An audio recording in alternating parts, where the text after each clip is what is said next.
You know, I decided all the men I'd been working for hadn't gotten it done, so I needed to run myself.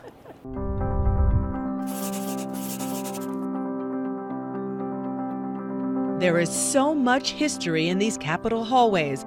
The doorways and offices are marked by towering figures who ran Congress: Lyndon Johnson, Mike Mansfield, Strom Thurmond. Women may not have rooms named for them yet, but they're making their mark. You worked for Jimmy Carter in 1976, Gary Hart in 1984. How many campaigns did you run before you ran yourself? 4. You ran 4 campaigns. I learned a lot. I learned a lot about running a campaign, about what it takes, about how hard it is. And it's harder when you're the candidate. Now this is what makes New Hampshire special. You were the first woman in American history to be elected both governor and U.S. Senator. I think it speaks to how smart the New Hampshire voters are, you know? The first time you ran for the U.S. Senate, after you'd already been governor for 3 terms, you lost. I did, in 2002. That must have been humbling. I mean, you were a successful, long-serving governor. It was, and it also taught me that you can't always control the outcome of an election. You can do what you think is everything right, and you still may not win. We came so very close. Victory was not denied us for lack of trying. Getting young women interested in politics is clearly very important to her. I'm actually running for student body president right now. Ah, good. And so these are kind of my campaign team. That's very good. Tell me if you agree with this, that women tend to need to be asked to run, and guys just think that they should. When I had a group of undergraduate students in the room, I would say to them, how many of you want to run for office someday? And almost every male hand in the room would go up, and very few of the young women. Yeah, I worked in your campaign in 2014, actually. A friend used to always tell me that women run for office because they want to accomplish something. They want to see a change in the hospital. They want to see something happen in schools. You know, and I do think there's a lot of truth in that. And men run for office because they want to be in office. Yes.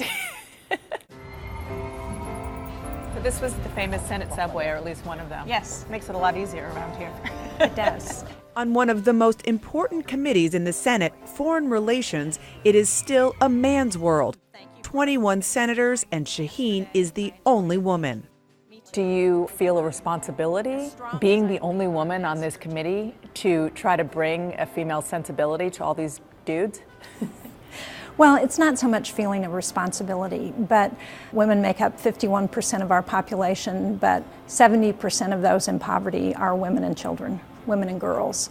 2/3 of those who aren't in school are girls. There is an important perspective that we need to have as we're thinking about our foreign policy around the world.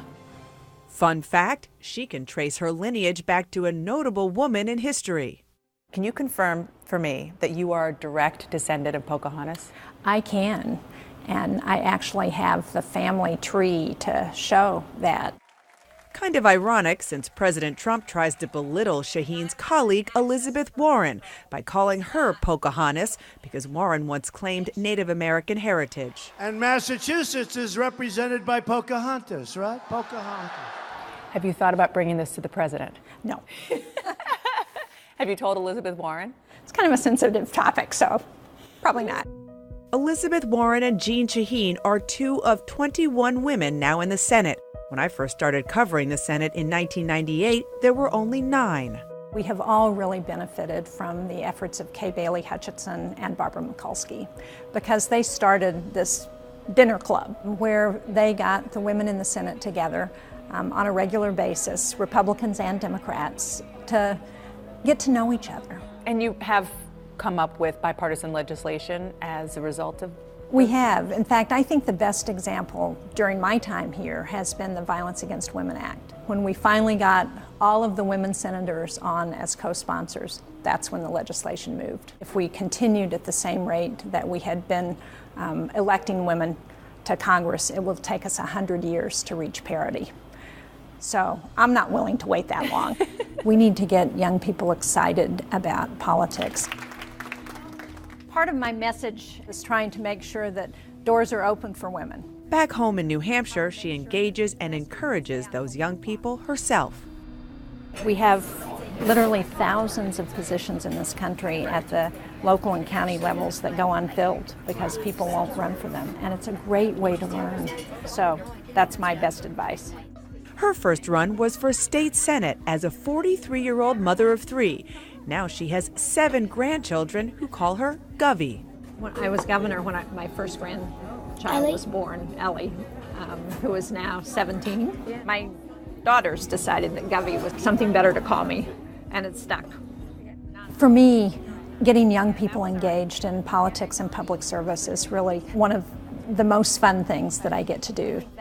Democracy only works as well as those who participate, and if young people are turned off, then it's not going to be good for the next generation. Keep up the good work, Senator. Thanks very much. Thank you very much.